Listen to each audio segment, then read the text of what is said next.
ano yung sitwasyon mo sa buhay mo. Now, ang bawat isa sa atin, nasa iba't ibang sitwasyon. Pwedeng nasa time ka ngayon ng problema, pwedeng ang iba sa atin nag-e-enjoy, pero natatakot ka sa kinaharap kasi ang iniisip mo pag nagkaroon ng problema, pag nagkaroon ng magagandang bagay, alam mo sa sarili mo, meron ding hangganan yon. Come on. And then, suddenly, we are fearful of what are coming in our lives. Kaya, yung iba sa atin, ayaw lumabas ng kwarto. Gusto, yung mga friends lang, yung mga kakilala lang yung nalalapitan kasi we are fearful of what is outside. And sometimes, kaya rin ayaw natin umattend ng church, ayaw natin magbasa ng Bible, or umattend ng connect group dahil sa meron tayong fear, baka ma-judge ako. Come on. Sino may mga ganon? Come on. Now, alam niyo po, ang bawat isa sa atin, and ito yung message natin, topic natin for today, kasi gusto tayong palayain ni Lord. Ang gusto niya, lumaya tayo sa buong kahit anong mang bagay na gumagapos sa buhay natin. Come on, sino dito gusto mong lumaya ka? Amen? Meron dito, mga umaten. Di ko kayo kilala, no? Pero, meron kayong preconceived notion sa isang tao. Dahil sa nasabi ng iba sa inyo, na dahil sa naranasan mo personally, iba na yung paglapit mo sa mga ganong klaseng tao na medyo kinaayawan mo. Bakit? Kasi hindi ka liberate. Merong nakabandage sa buhay mo. And you know what, mga kapatid, ang gusto ng ating Panginoon, maging malaya ang bawat isa sa atin. One thing na gusto niya ay palayain tayo at maggamit niya rin tayo sa pagpapalaya sa iba. Amen. Sino dito yung feeling mo, madalas, parang sinasakal ka? Ibig sabihin, lagi na lang puro bawal. Sino may mga ganun, no? Pag gusto mo na, di ba, parang ikaw naman parang, oops, ano ba talaga? Ano bang klaseng buhay yung dapat meron ako? Kasi, may time din naman dapat maging malaya ako, may time din naman na dapat di naman talaga ako sobrang laya. And ano yung kailangan kong puntahan na lugar? Alam niyo po, sa buhay natin, katulad ng naitopic natin last Sunday, merong season. May season ang buhay natin. May season kung paanong sa Philippines, anong season? May summer season, di ba? At merong tag-ulan. Sino ditong gusto ma-experience naman mag-snow? Tinanong ko yung isa, sabi niya, anong gusto mong season? Magkaroon ang Pilipinas. Sabi niya, gusto ko po snow. Kasi nakita ko si Elsa. No? I want to build a snowman. And then, sabi ko, ano gagawin mo sa snowman? Titikman ko, Hindi ice cream yun, okay? But let me tell you, mga kapatid, sa buhay ng bawat isa sa atin may season. And at times, kung ano yung season, dun lang yung natin, yung kaisipan natin, nababakuran lang nun. Kaya tuloy, hindi makakilos si Lord sa buhay natin. Pero gusto niyang kumilos sa buhay mo. Gusto niyang kumilos sa buhay ko. Sa buhay nating lahat.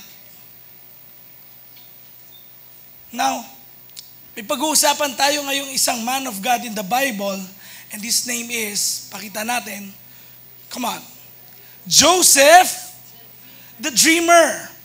Bakit si Joseph? Hindi po ito si Joseph na asawa ni Mary. Iba po, iba, okay? Hindi rin po ito si Joseph Estrada. Okay?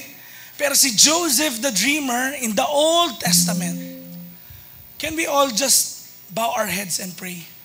Lord, we believe nakikilos ka sa amin ngayong hapong ito. And Lord, you will liberate our hearts. You will liberate our lives. In Jesus' name, amen and amen. Now, si Joseph ay isang typical na tao katulad natin. Sino dito marami kang dreams in your life? Come on, yung mga may pangarap. Taas kamay, no? O, ito naman. Pangarap, dreams. Pero how about this one? Dreams na panaginip. Sino mga nananaginip? Ngayon, nananaginip na. Wala naman, okay? Mananaginip pa lang. Wala naman. Alam niyo po, si Joseph, hindi ito yung may pangarap siya sa buhay, pero yung dream na ito kaya dreamer kasi siya po ay nananaginip. At pagdating sa panaginip, nagkakatotoo yung mga panaginip niya. Pero, para masabing nagkakatotoo yung panaginip, kailangan ano mangyari? Managinip muna at maghintay. And yung panaginip niya na ito, nagsimula po ito nung bata pa siya. Yung panaginip niya, yun na yung naging pangarap niya rin.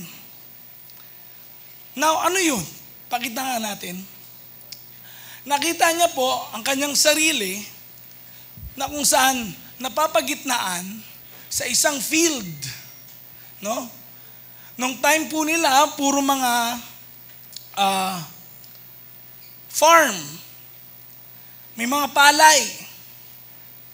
At yung merong mga binandel na mga palay, 10 na nakapaikot sa kanya. Tapos anong nangyari? Ito ay yumuko yung mga binalot na palay na yun. Tapos sa dream niya, nakakita rin siya ng sun at saka moon. Tapos nakakita rin siya ng 10 mga bituin. Now, alam niyo po, napaka-importante ng dreams nung unang panahon dahil sa pagdating sa dream, hindi po ito yung dahil sa bunga lang ng pangarap mo sa buhay, pero ang dream po mga kapatid is a God-given thing. Whether bad or good, hindi mo naman talaga totally, ikaw na lang sa sarili mo ay pinanaginip mo yung isang bagay. Of course, may factors sa ngayon, di ba? Ang dami. Sa ngayon, pwedeng dahil sa stress mo, mga bunga lang ng pangarap mo sa buhay, kaya mo lang napanaginipan yan. Pero, noong unang panahon po, mga kapatid, alam ng isang tao kung ano yung panaginip niya at natatandaan niya ito ng buo. Bakit? Kasi nabuhay sila na wala pang notebook at ballpen. Kaya in every history sa buong mundo, kahit yung history ng mga sinaunang panahon, kaya po yun naisulat dahil bakit? Meron pong oral history na kung saan ang mga story nung una pang panahon, tandang-tanda ng mga tao sa kanilang kaisipan. Kaya wag natin itutulad na yung mga tao ngayon, katulad din ng mga tao noon.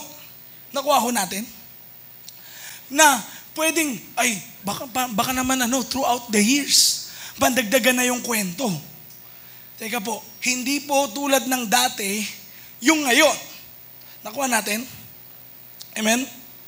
Now, meron tayong 4 truths na makikita in the life of Joseph. And number 1 is this. God doesn't leave when seasons change. Ang Diyos ay hindi umiiwan sa atin kahit magbago pa ang panahon. Anong panahon mo sa buhay mo ngayon? Tag-ulan ba? Mainit ka ba ngayon kay Lord?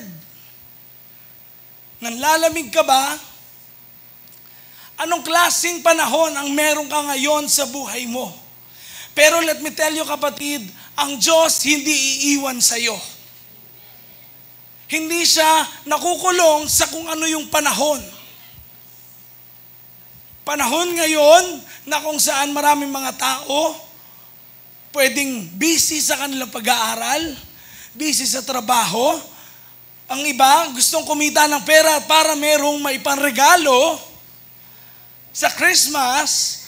Pero ang Diyos, nagbabago ba siya? Hindi. Kaya mga kapatid, kung ano man yung situation natin, kailangan nating tandaan that God is always there. Kung feeling mo na lumayo ang Diyos, no, hindi lumayo si Lord. Pwedeng ikaw. But the thing is, we try ngayon na ilabas si God sa buhay natin. Pero hindi natin magagawa yun. Why? Kasi He is always there in every step of the way ng buhay natin. Kung paano si Lord, nandoon din siya sa buhay ni Joseph in the good times and in the bad. Now, alam niyo po, si Joseph, meron siyang 4 seasons of life. Na makikita natin, markado po ito sa kanyang pananamit. Season po, una sa lahat, ng colorful clothing. Si Joseph po ay merong kapatid. 10 silang mga iba niyang kapatid. Siya po yung pinakabunso. Siya yung pang-11th. No? Siyempre kapag bunso, anong sabi ng iba? Favorite. Tanong mo katabi mo, favorite ka ba? Okay? Now, eto 11 silang magkakapatid. Tapos, ito yung unang season ni Joseph sa kanyang buhay. Anong suot niya? Colorful clothing. Ginawan siya ng kanyang tatay at nanay ng magandang balabal. Now, syempre, bakit yung ibang kapatid wala? Bakit siya meron? Ito yung time ng kung saan buhay natin, feeling natin, wow, blessed talaga ako kay Lord, no? Ang ganda na nangyayari sa buhay ko, parang favorite niya siguro ako.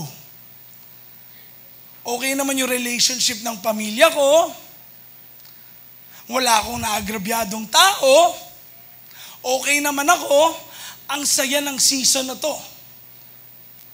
Pwedeng nandiyan ka ngayon sa ganyang buhay, kapatid. Pero let me tell you, yung ganyang klase ng buhay, alam nyo, hindi nagtatagal. Bakit? Kapag gumaganda ang buhay mo, alam natin, sa mga tao may mga nakatingin sa atin.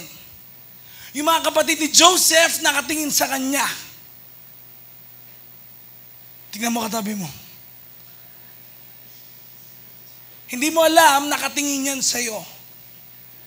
And hindi mo rin alam, those persons na close sa'yo, yun pa yung magpapahamak sa'yo at times.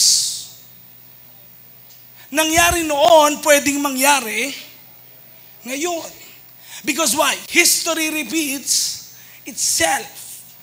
Now, tignan natin. Another season ni Joseph, next slide please, ay ang season na kung saan nakapagsuot po siya ng slave clothing.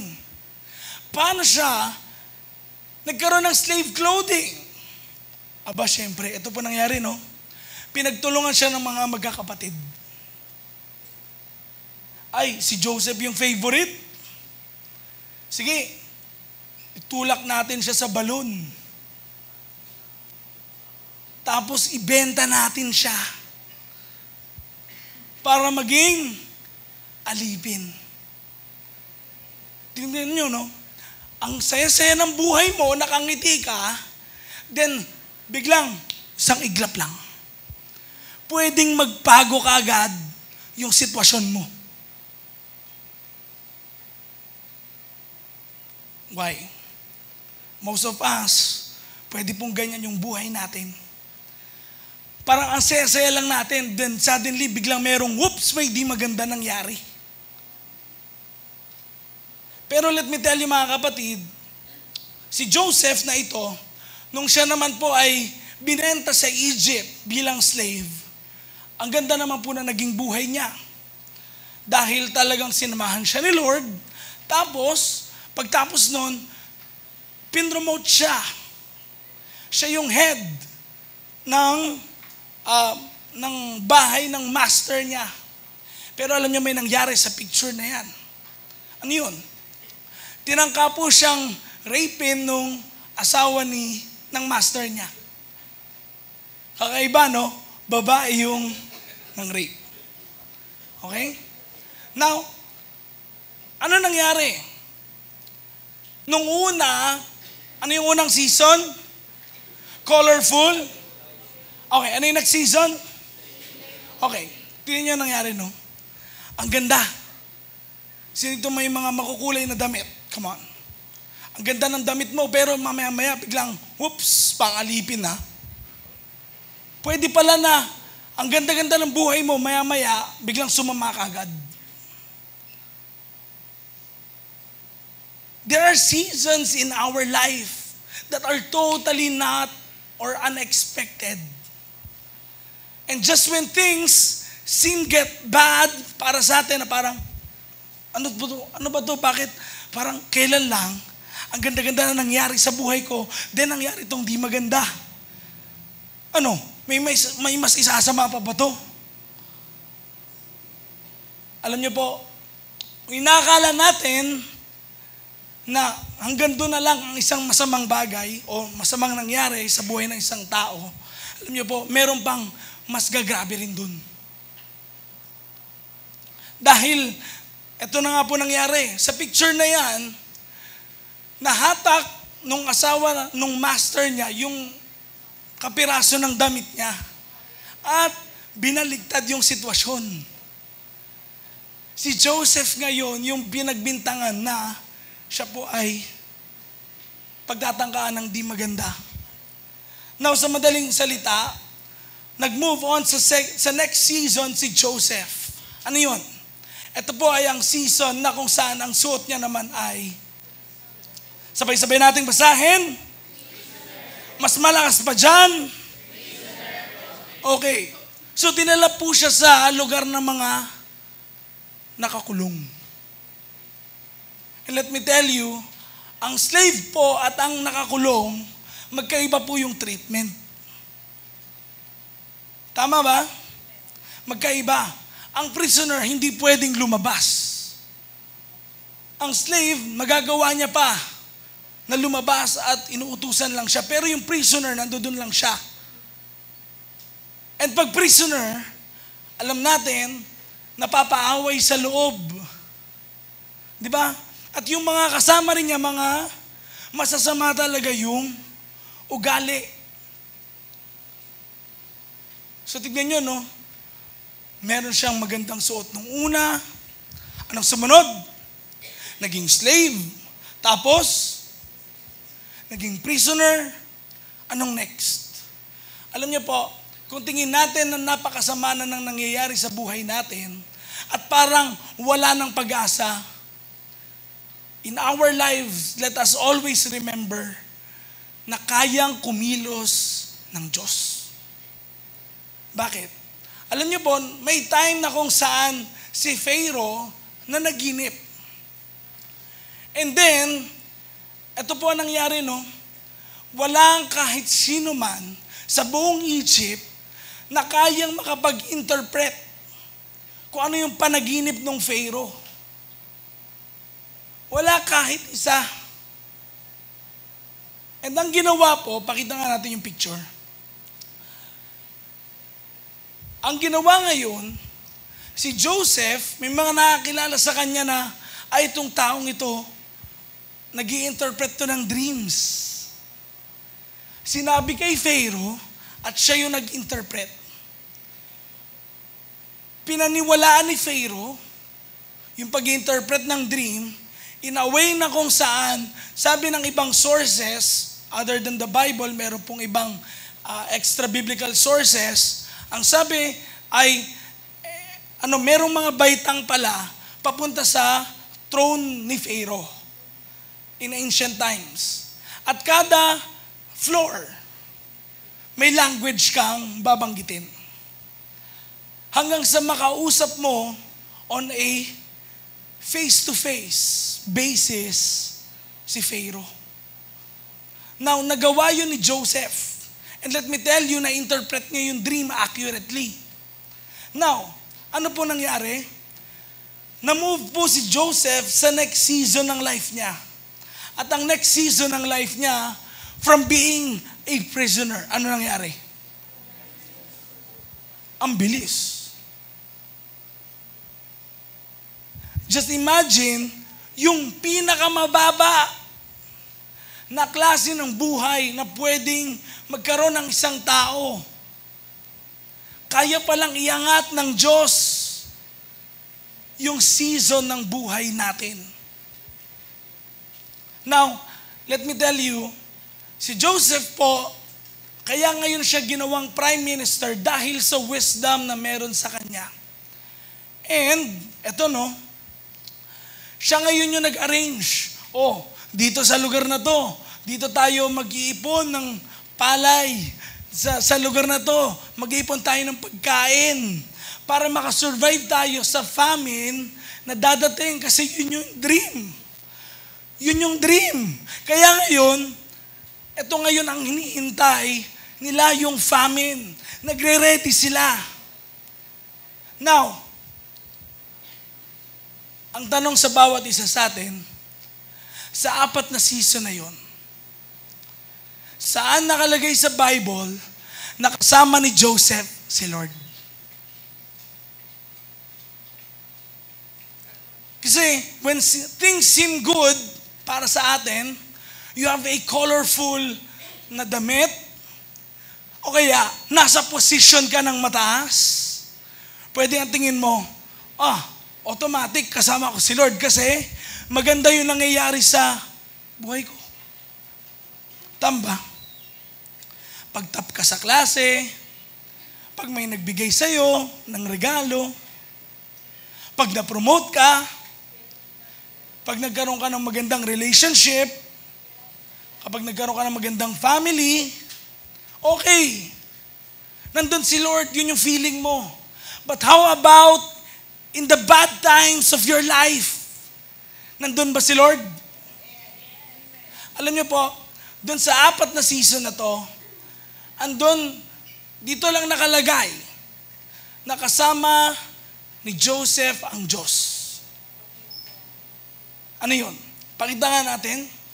Genesis chapter 39, verse 1 and 2. Sabay-sabay nga nating basahin. 1, 2, 3, go!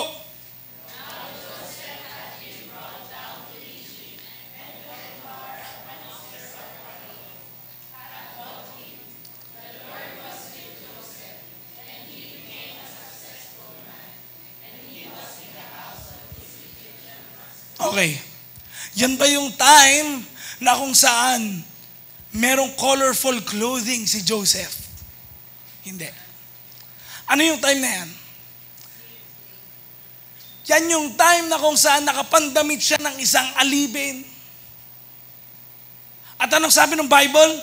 The Lord was with Joseph. Kaya kung tingin mo, in the bad times of your life, wala si Lord, nagkakamali ka. Nandyan si Lord. And even in that bad time, kaya kanyang gamitin. Kaya niyang gawing successful yung buhay mo. Tingnan mo, di ba? Sabi, and he became a successful man. Hindi sinabing, at okay lang, sakto lang, pero anong sabi? He became a successful man. Sinong gusto maging successful dito? Now, kailangan natin ma-recognize that si Jesus, hindi siya nandoon kapag, kapag magaganda yung nangyayari sa buhay natin. Alam nyo, nandoon lalo ang Diyos pag may hindi magaganda nangyayari sa buhay natin. Now, ano pa yung next? Tingnan natin. Sabay-sabay nating basahin. 1, 2, 3, go. And Joseph's master took him.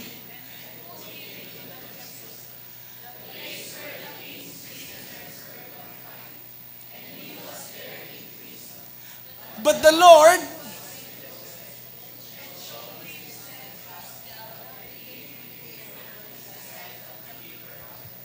wow. Tignan nyo, no? Ito lang yung mga panahon na nabanggit na kasama ni Joseph ang Diyos. Ano yun? Ano yung una? Nung slave siya. At pangalawa, nung nakakulong siya. Na anong tingin natin sa mga season ng life natin na gano'n? Yung may masamang nangyari, tapos yung may mas matindi pang masama. Tingin ba natin, wala nang pag-asa? O ang buhay natin, parang wala dapat problema kasi na kay Lord ako eh. Alam niyo po, kapag sinabing Kristiyano, hindi ibig sabihin ito, wala kang problema. Hindi pag sinabing Kristiyano, di ka na mapapaos. Katulad ko. Hindi sinabing pag Kristiyano ka, hindi ka na magkakasakit ever.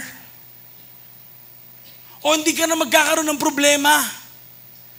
Tignan po natin ang sinabi ng Isaiah 43 verse 2. Tignan nyo, no?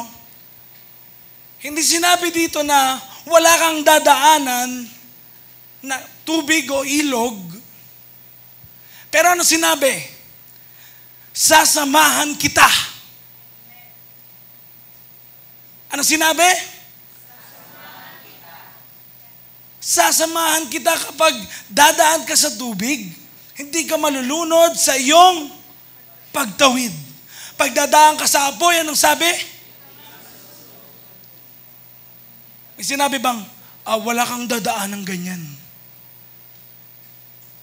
Alam niyo po, often times, inaakala natin, ang buhay natin should just be a smooth life na walang curves, na walang mountains na dadaanan.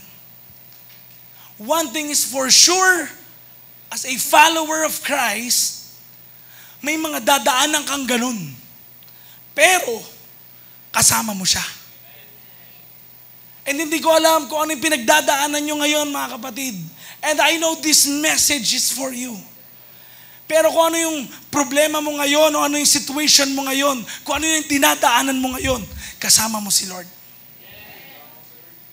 Now, si David din, mga kapatid, isang hari sa Israel. Kilalang kilala sa buong mundo kahit hanggang ngayon. Pero nakaranas din po siya ng maraming pagsubok sa buhay. At ang sabi niya sa isang awitin, sabay-sabay nating basahin. 1, 2, 3, go!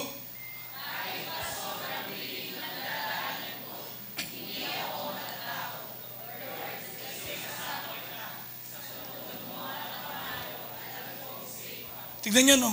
Hindi nakalagay na wala na akong dilim na dadaanan. Or sa English, wala na akong valley of the shadow of death na dadaanan. Anong sabi? Meron akong dadaanan, pero kasama kita, Lord. And lahat tayo may season na ganon sa buhay natin. And that is why we must recognize na hindi ka in bondage kung ano man yung season ng life mo. Kung nakikita mo sa sarili mo, ito yung season na puro pagsubok sa buhay mo, huwag mong hayaan na ikulong ka ng season na yan. Bakit? Kasi kasama mo si Lord.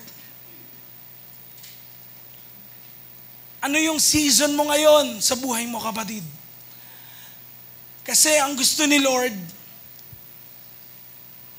hindi ka makulong, hindi ka mabondage sa kung ano man yung nararanasan mo na yan sa pagpapagamit sa Kanya. That's the first truth. That Jesus won't leave us in whatever season. And number 2 is this. Stay faithful when life is not fair. Now, pwede ang iniisip natin, Kapag hindi magagandang bagay yung nangyayari sa akin, okay, I will remain faithful. But how about this? Paano kapag puro magaganda yung bagay na nangyayari sa buhay mo? Will you remain faithful naman kay Lord? Paano kung puro magaganda naman na nangyayari sa buhay mo? Magbabago ka ba o hindi? Ano yung magiging relasyon mo sa Diyos? Ganon pa rin ba? O may pagbabago na? Bakit? Alam niyo po, sabi ni Isaiah Saldivar, isang preacher, sabi niya po, there are Christians who have love for God, but don't have reverence. Ano yung reverence? Respect for God. And therefore, when life is not fair, they are not faithful. Parang sinasabi na, hindi ko deserve to. Sorry na lang, Lord. Next time na lang. Hindi na ako magpapatuloy. Pero sabi niya, they're only faithful and on fire when life makes sense. Pag naintindihan mo yung buhay mo, okay, sige Lord, para sa iyo maglilingkod ako. Para sa iyo Lord, gagawin ko lahat, i-deny ko lahat. I will follow you if it makes sense. Pero pag hindi, ano na? Ano na yung buhay mo ngayon? Pag na-meet yung expectations mo at yung lahat, okay naman. Pwedeng doon. In love ka kay Lord. Pero parang pag hindi. Now, si Joseph, katulad po ng sabi ko kanina, siya po yung naging prime minister. Ano yung prime minister? Siya po yung next in line sa authority sa buong Egypt nung time na yon. Ibig sabihin, siya yung pangalawa sa Pharaoh. Now, alam niyo po, ang Egypt at that time is an empire, a superpower. At lahat ng mga tao ngayon pupunta sa Egypt, next slide, dahil bakit? Meron na pong famine. Wala nang tumutubo ng mga halaman sa known world nung time na yon. Walang source ng pagkain. Kaya mga tao sa iba't ibang lugar ng buong mundo, pupunta sila sa Egypt kasi alam na merong pagkain. Now, ano nangyari dun sa mga kapatid ni Joseph? Alam niyo po, pumunta rin sila ng Egypt. At nagulat si Joseph, nakita niya, ito yung mga kapatid ko, yung mga taong nagbenta sa akin. Nung time na merong colorful garment ako, sila yung nagpasama ng buhay ko. Pero ngayon, tignan mo no, tignan natin, ano na ngayon yung status nila? Ano na ngayon si Joseph? Isang mataas na ranking sa society. However, when life is not fair anymore,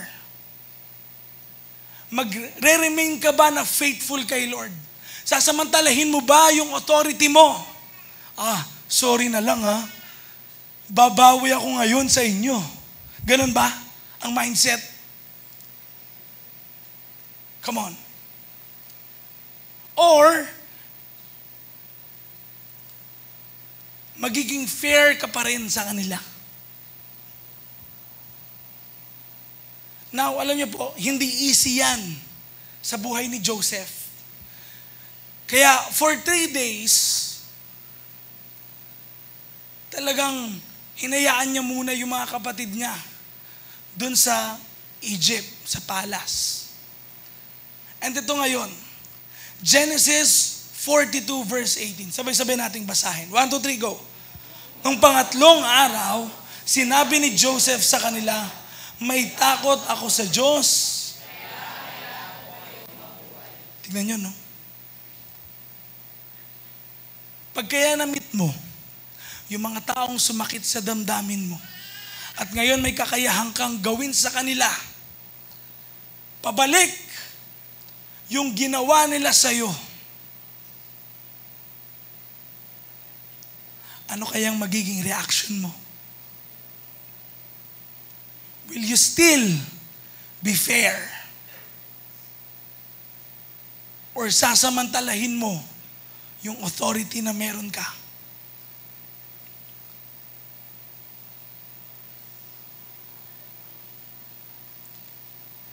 Number 3 na truth, mga kapatid, ay ito. Sabay-sabay nating basahin. 1, 2, 3, go!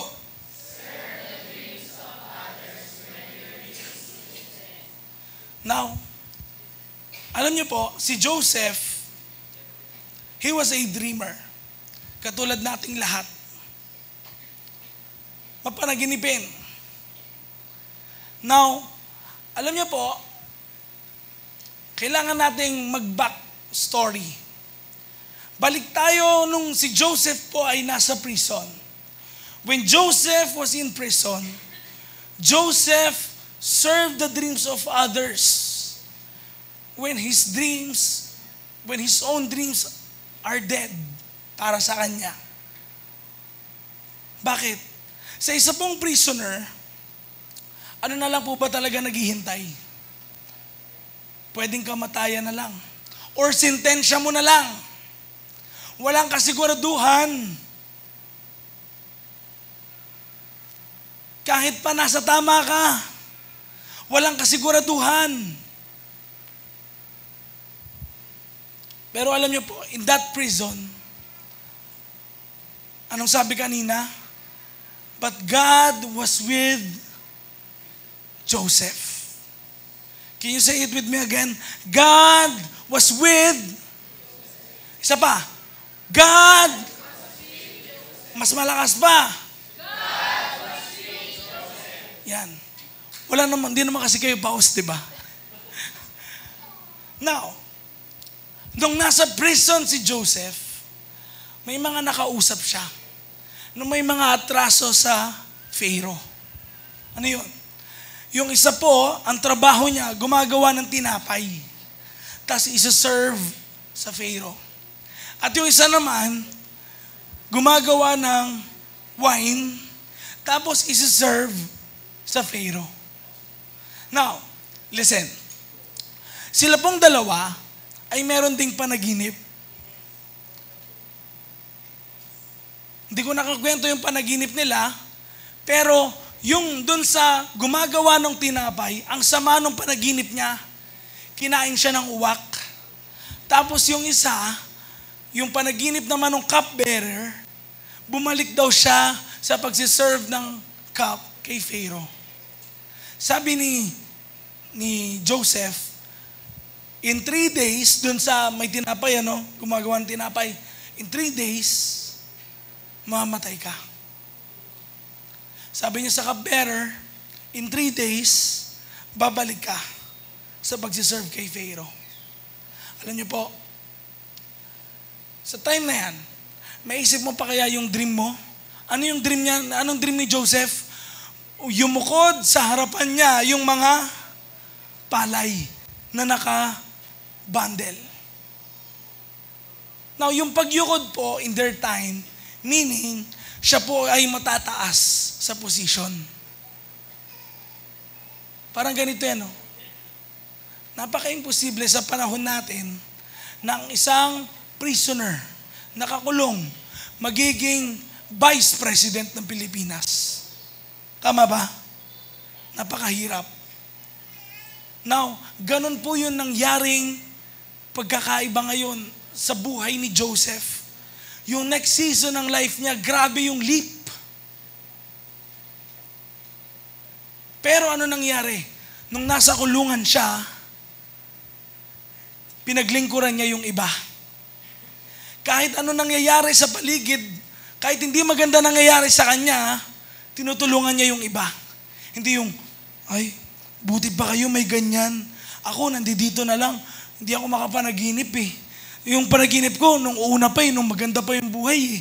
Pero ba't ngayon, parang ganito na yung buhay ko? Ba't parang ibang-iba doon sa panaginip ko? Now, let me tell you, nung nakalaya yung cupbearer at namatay yung, pinatay yung gumagawa ng tinapay, sabi ni Joseph sa Pharaoh, huwag mo kong kakalimutan, ikwento sa Pharaoh. Naging daan po yun para siya ay maging prime minister. Bakit? Yung cupbearer yung nagsabi, Pharaoh, yung dream po nyo, may kilala po ako na nakakapag-interpret ng dream. Sino? Si Joseph. Now, in the Bible, napakarami pong instances na kung saan yung mga men and women of God nasa isang hindi magandang situation. Pero nagpagamit pa rin sila kay Lord. Tignan nyo, no? Si Abraham, nagpray sa isang barren women na nung time na yon, yung asawa niya rin ay baog. Si Job, nagpray sa kanyang mga kaibigan nung walang-wala siya. Ano pa? Yung isang slave girl, in-evangelize niya si Naaman nung siya ay nasa slavery. Si Naaman po ay isang high-ranking official. Si Jesus, nung inaresto, ano nangyari? Tinagpas ni Pedro yung tenga, di ba? Pero ang ginawa ni Jesus, pabayaan na natin yan. Ganun ba? Kinuha niya, binalik, at gumaling. Next, ang daming instances, si Jesus din. Nung nakahang siya sa cross, nag-evangelize siya saan? Sa kasama niya nakapako sa cross. Sa isang kriminal. Ano pa? Si Paul, nung nawasak yung barko niyang sinasakyan, gumawa siya ng apoy. Yung kasama niya, nung silang dalawa ngayon, si Paul and si Silas, nakulong. Umiyak na lang ba sila? Wala nang pag-asa. Ano nangyari? They were singing hymns to God. Pero ano nangyari sa buhay nila? Maganda ba? Hindi. Now let me tell you mga kapatid, hindi nga maganda nangyayari sa buhay mo. Hindi ka dapat magstay na patuloy dun sa bagay na yun. Na umiiyak, malungkot, tapos hindi ka na nakakatulong sa iba. Hindi yun yung gusto ni Lord sa buhay mo. Gusto niya magamit ka sa iba pang mga tao. At alam mo, kapag may nangyari sa iyo mga ganun na hindi magagandang bagay, hindi yun yung end. Kasi merong promotion na gagawin si Lord sa buhay mo. Now, ano yung dapat nating gawin ngayon? Ano ba ibig sabihin ng mga to, ng mga stories na to? Una po, do not compromise. And next, basahin natin sabay-sabay, do not use as an, ano yun? Ay, pasensya na. Meron kasi akong problema ngayon. Hindi mo na ako makapagpagamit. Ay, pasensya na. Merong may pinagdadaanan din ako. Baka naintindihan nyo rin naman ako. Alam niyo po, nowhere in the Bible was that an excuse in serving God. When it comes to serving God, kahit si Jesus, sinabi niya, no one would come after me, diba, na kung saan hindi nila dinideny yung sarili nila at sumusunod sa akin. Meron pa siya isang parable. Merong mga tao na kung saan in-invite siya. Tapos, ang sabi, teka lang Lord, bago kami sumunod sa iyo, Anong sabi? Ayusin ko lang po muna tong bago kong bili na lupa. Ay Lord, bago kami sumunod sa'yo, ayusin ko muna yung sa family ko. Kasi bakit? Yung problems kasi lagi naman nandyan yan eh. But the thing is, paano mo i-handle yung problem na yon? Yung hinahandle mo pa yung problem na parang nandun si God? O hinahandle mo yung problem na ikaw lang yung sumasalo ng lahat ng yon? Kaya sasabihin mo sa leader mo, ate, kuya, pasensya na pagod na ako. Let me tell you, that is not the way. Kasi alam mo, on that very end, may gagawin si Lord sa buhay ko.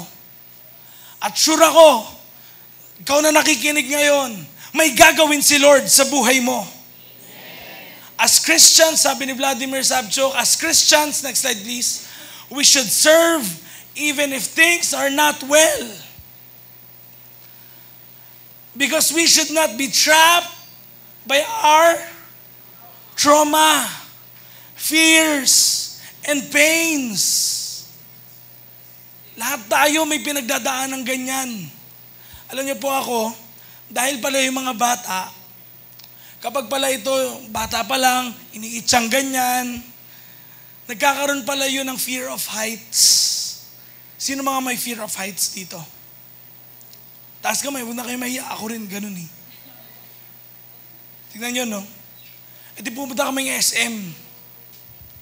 6 years old ako, magti-12 years old na ako, punta kaming SM. Noon, di ba, mga wala pang elevator, ganyan, bihira. Ano meron lagi? Escalator, di ba? O kaya yung, alam niyo yun, yung hagdanan na butas-butas. Alam niyo yun? Yung nakikita nyo, tapos pag tumapak kang ganun, parang nanginginig. Sino nakaranas nun? Nabutan niyo yun? Okay. Alam niyo po, God wants to bring us to a better place. But the thing is, we need to face those fears in spite of those challenges. Ang faith mga kapatid, ito no, hindi yung wala kang takot. Ang faith, yung nararanasan mo yung takot, pero sumusunod ka pa rin kay Lord. Yung faith, yung may nangyayari sa buhay mo, pero naglilingkod ka pa rin. Yung faith, yung nagpapatuloy ka pa rin sa pagko-connect group, pag-evangelize kahit na parang walang nangyayari. Bakit? Kasi dito tayo tinitrain ni God at minomold towards a true disciple. Jesus did not promise na mawawalan ka na ng problema. Ang sabi niya, sasamahan kita, papalakasin kita. Yun yung gusto niyang gawin sa buhay mo. Now, ang tanong, paano ka ba mag-serve? Paano ka maglingkod kay Lord? Last week, we talked about honoring God. We honor God through our bodies and our possessions. Okay, paano ka maglingkod kay Lord? Sabi ni Vladimir Savchuk, even in sports, those who serve well seldomly lose. Kung magaling ka mag-serve sa volleyball, hindi yung pagkaganon mo, hindi tumama or mali yung pagka-serve mo. Sino naglalaro badminton dito? Come on. Pag magaling ka mag-serve sa badminton, hindi maninet. Tama ba? Hindi mag-outside. Ang tanong, paano ka nagsiserve kay Lord? Is it the best? Or yung, okay na. O yung kapos pag tumira. Paano ka mag-serve? Tanong mo katabi mo, paano ka ba mag-serve? Kasi we serve God through our bodies. Paano ka magbigay ng time kay Lord? Through your body. Yung time mo ba, okay. Lord, 1 minute, okay na yun. Ganun ba? May isang, sabi niya, Pastor, nagpe-pray na po ako ngayon 3 beses sa isang araw. Sabi ko, wow, talaga? Anong prayer mo? Paggising po, praise God. Pagtanghali po, thank you Lord sa pagkain, subo na. Then, paghihiga, salamat Lord. Is that what prayer is all about? No. Is that what giving time to the Lord is all about? 2 seconds, 3 seconds? No. You serve God with your time. You give hours through prayer.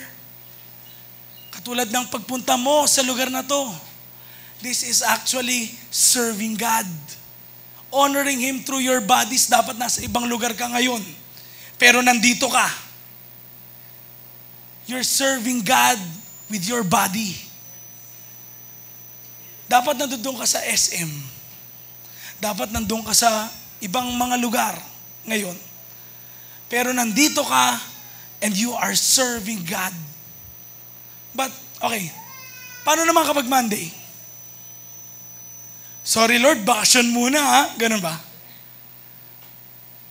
Try mo naman magbuklat ng Bible. Try mo naman mag-pray. Sama ka naman pag Tuesday. Sabi sa mo, baka naman. Wednesday, paano? Thursday, paano? O baka nilamong ka na ng Netflix? O, sino nang lumamon sa iyo? TikTok na ba? O chismis kina Daniel Padilla?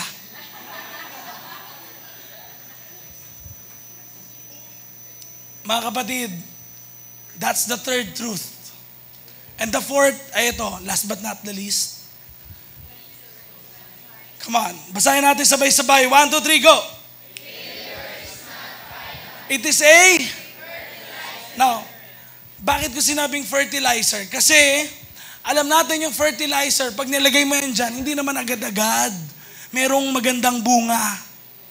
Pag nagbigay ka ng something, naglagay ka ng something, tulad ng last week natin na napag-usapan, meron ka ring makukuha. Come on. Now, wag natin isipin na yung failure ay hindi blessing. Sometimes, actually, failure is a blessing. Bakit? Kung walang failure, hindi ka matututo. Sino dito ang natuto ka na? Natauhan ka na. Parang nasampal ka ng reality, di ba? Bakit? Kasi kung di mo pa mararanasan, hindi ka matututo. But let me tell you, that's a blessing. Kung may nawalang mga tao sa buhay mo, kung merong nawalang ugali sa iyo, character, that is a blessing. Now, hindi yun yung final. However, makikita mo na kung meron mang hindi maganda nangyari, alam nyo, titingin ka na lang dun sa mangyayari sa inaharap. Si Joseph, ganon mga kapatid. Nung malapit na pong mamatay si Abraham, tignan niyo yung sabi niya. Genesis chapter 50 verse 20. Tignan sabi sa mga kapatid niya, no? Sabay-sabay nating basahin. 1, 2, 3, go. Pero, at ginawang,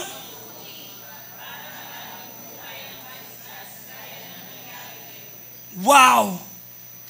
Yung something evil, something bad, turned into good. Bakit? Kasama niya kasi si Lord. Oo nga, hindi nga maganda nangyayari. Pero God can turn it into good. Masama nga yung ginawa sa kanya. Pero hindi ibig sabihin nun, yun na yung end. Hindi ibig sabihin nun, tapos na. May gustong gawin si Lord sa buhay mo. Bakit ka nakaranas ng ganyang pain? Bakit ka nakaranas ng ganyang suffering? Bakit? Kasi gusto niyang baguhin yung buhay mo, makita mo that He can turn bad things to good things. Tignan nyo, kung hindi si Joseph napunta sa Egypt,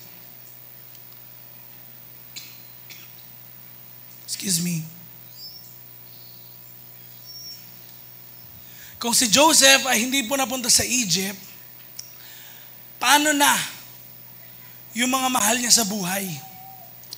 Paano na yung sangkatauhan ng time na yon? For 2 years, let me tell you, for 2 years, naghahanap si Pharaoh na mag-i-interpret. Walang nakakapag-interpret.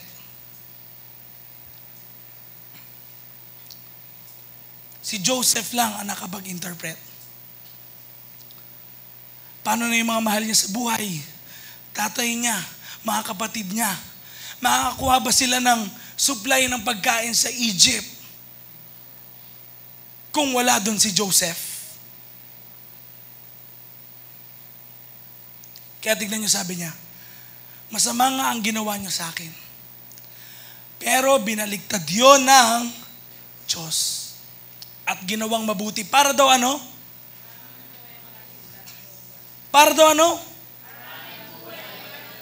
Gaya ng, pwedeng kapatid, bago mo makilala si Jesus, hindi maganda nangyayari sa buhay mo. Pwedeng drug addict ka, pumapatay ka, pwedeng marami kang niloloko, pero let me tell you, that thing na masamang nangyari sa buhay mo, pwede maging testimony sa pagbabagong sasabihin mo sa mga taong kikilala rin kay Lord.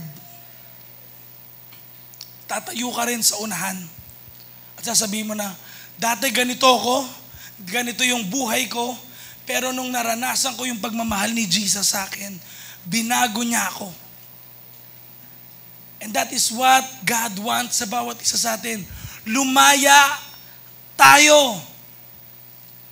Gusto niyan lumaya ka sa kung ano yung nakakapag-bandage sa'yo. Ano yun? Sama ba ng loob? Ano yun? Fear? Trauma? Anxiety? Ano yun? Bakit hindi ka makapaglingkod kay Lord ng all out? Ano nangyari? Kapatid, yun yung gustong gawin ni Lord, baguhin niya yung buhay mo. Palayain ka niya, sa gayon maggamit ka niya para magpalaya ng iba. Sino dito ngayon gusto ng liberate life? Can we all stand up? Can you just close your eyes? Wherever you are right now,